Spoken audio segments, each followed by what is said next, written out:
Let's skip the formalities. We're not doing handshakes today. Understood. Lorraine, the funding just got pulled. All 2.4 billion. That's the cost of disrespect. In a glass office high above the city, a handshake that should have sealed a billion-dollar deal turned into a silent weapon. A powerful chairwoman looked at a black woman across the table, lifted her hand in rejection, and said, "We don't shake hands with people like you." The room fell into shocked silence, and quiet, nervous laughter filled the air. What no one in that room understood was that the woman being insulted controlled every dollar on that table, and by the next morning, $2.4 billion would disappear without a single warning. Before I continue, I want to know, where are you watching this from? Please type your country in the comments. And if this story draws you in, please subscribe and support the channel so you don't miss powerful stories like this one. The meeting took place in a tall glass tower known as Eastridge Tower, on the top floor where only the most powerful people sat. The boardroom was quiet, cold, and shining with polished surfaces. 12 executives sat around a long table that looked like it could reflect not just faces, but secrets. At the head of the table sat a woman named Lorraine Vale, the chairwoman of a growing business empire. Her movements were slow and controlled, as if she believed she owned the air in the room. She adjusted her papers carefully, preparing to run the meeting like a performance. Across from her sat Renetta Cole, the CEO of Cole Holdings, a calm and steady woman who built her company from nothing. She had worked through rejection, long nights, and quiet battles to reach that room. The meeting was meant to complete a $2.4 billion merger that could change the industry. For Renetta, it was business. For Lorraine, it was a chance to show power. When Renetta stood up and extended her hand, she did it with respect, not fear. That was when Lorraine leaned back, smiled in a way that had no warmth, and said, "We don't shake hands with people like you." The air stopped moving. A few men in the room shifted in their seats. One coughed to hide discomfort. Another man let out a short laugh. Cameras from the investor livestream captured everything, including the insult and the quiet shame hanging in the air. Renetta kept her hand steady for a moment, then slowly lowered it. Her face showed no anger. Her eyes showed no fear. Her silence was not weakness. It was thought. It was planning. She calmly said, "Understood," and sat back down. Lorraine smiled, pleased with herself. She spoke sharply and moved the meeting forward, acting as though she had won a small victory. As the presentation began, Lorraine's voice grew harder. She interrupted Renetta's team. She mocked their projections. She called their valuation aspirational in a cutting way. The men around the table began to feel safe enough to laugh quietly. This kind of cruelty was hidden behind polite words, but it was real and heavy in the air. Renetta stayed calm. She took notes. She remembered every face. She watched every small reaction. When Lorraine leaned forward and said, "You'll learn, Miss Monroe, that this industry doesn't reward emotional ambition," Renetta's face did not change. Inside, something became steady, cold, and precise. At exactly 3:17 in the afternoon, the board called for a short break. Renetta quietly walked into the hallway. She pulled out her phone and dialed one number. Her voice was low and controlled. She said, "Execute Clause 8.3. Effective immediately." There was no emotion in her voice and no extra explanation. When she returned to the room, everyone continued talking as if nothing had changed. Lorraine barely looked up and asked where the discussion had paused. Renetta looked at her and calmly said, "At the part where arrogance becomes expensive." Lorraine frowned, clearly confused. Before anything else could be said, phones around the table began to vibrate. One phone, then another, until every single device on the table was lighting up. The chief financial officer's hands started to shake as he read a message that had just come in. His face lost all color. He looked at Lorraine and said that their primary funding was gone. It had been withdrawn. all $2.4 billion, immediately. The calm in the room broke apart. Voices overlapped. Chairs shifted. Fear replaced confidence. Lorraine's eyes widened. She turned slowly toward Renata and began to speak, but she stopped. Renata calmly explained that Clause 8.3 allowed full withdrawal if any misconduct happened during negotiations. She pointed out that the livestream cameras had already recorded everything. The words were spoken without anger, only truth. Lorraine's mouth opened, but no sound came out. The stock ticker on the large screen began to move differently. Numbers dropped in real time. A wave of panic spread across the table. Someone tried to contact public relations. Someone else started checking market alerts. News began breaking within minutes. The company that once looked untouchable was suddenly exposed. Lorraine gripped the side of the table and said they could fix it and renegotiate. Renata stood up slowly and said, "There's nothing to fix. This isn't a negotiation. It's a consequence." Her voice was calm and steady, softer than all the chaos now filling the room. Lorraine looked around the table, desperate for support. She accused Renata of destroying everything they had built. One executive quietly responded that Lorraine had done it herself.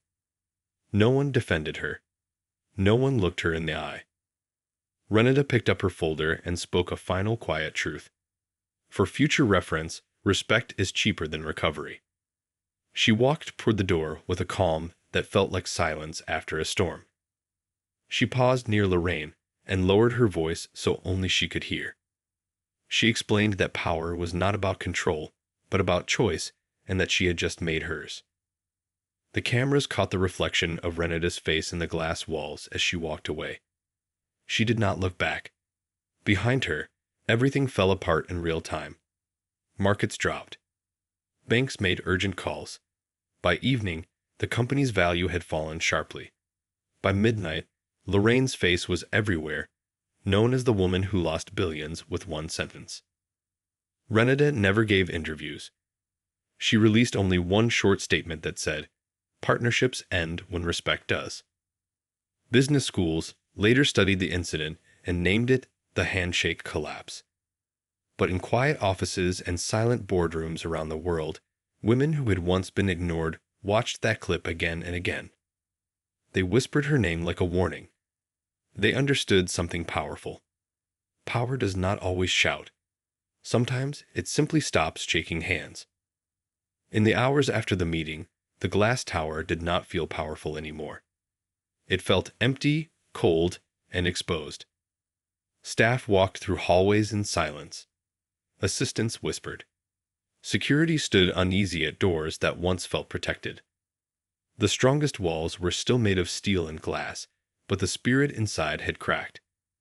The company that once controlled rooms now struggled to control fear. Phones rang without answers.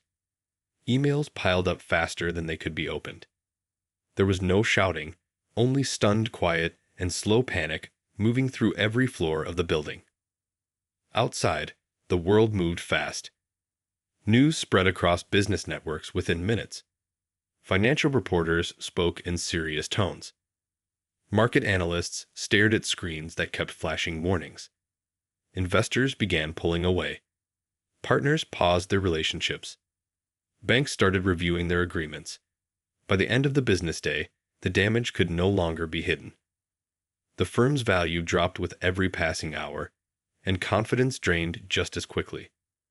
Those who once smiled inside that boardroom now avoided eye contact in hallways and elevators. Lorraine Vale sat alone in her office as the lights of the city flickered outside her window. She did not call anyone. She did not argue. She did not defend herself. She stared at her reflection in the glass, trying to understand how one small moment became a giant collapse. She remembered the laughter. She remembered the refusal. She remembered the confident belief that she could not be touched. It was not the loss of money that felt the heaviest. It was the memory of the sentence that started it all. Across the city, Renata Cole walked into her own office with calm steps. Her company did not celebrate loudly. There were no cheers, No clapping, no victory speeches. There was only respect. Her employees understood something deeper had happened. This was not revenge.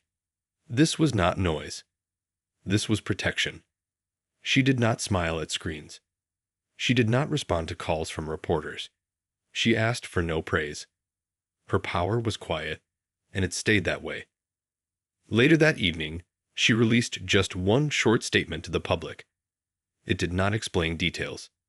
It did not attack anyone. It simply said, "Partnerships end when respect does."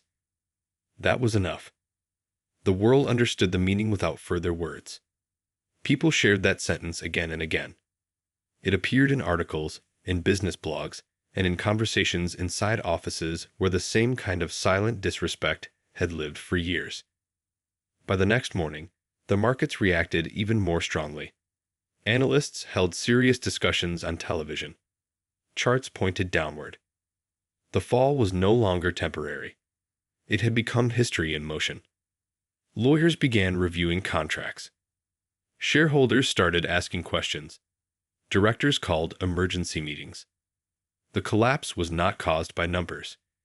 It was caused by pride, by small acts of humiliation, and by the belief that status gave permission to belittle another human being. Business schools began taking interest almost immediately. Professors printed case studies. Students read the story in classrooms. They studied how a simple decision could destroy years of work. They learned that leadership was not about control over others, but control over oneself. The event became known as the Handshake Collapse, not because of money, but because of meaning. It showed how fast respect could turn into ruin. In quiet spaces around the world, women watched the clip from the boardroom again and again. Some had felt the same kind of silence before. Some had felt their voices dismissed. Some had held their anger and turned it into patience. When they saw Renetta sit quietly and refuse to break, they understood something strong. They saw that power did not have to shout. It did not have to beg. It did not have to fight in public. Sometimes it simply stepped back and let the truth fall like weight. Lorraine's company tried to rebuild. New meetings were held. New promises were written. New faces were brought in to repair what had been broken. But the world had already seen the truth. Trust, once shattered, could not be glued back together quickly. The lesson stayed in the air of every future negotiation. Chairs were offered more carefully. Words were chosen more slowly. Courtesy stopped being a surface act and became a survival need. Renetta never appeared on television to explain her side. She never smiled in front of cameras. She never walked on stages to accept praise. Her silence was her answer.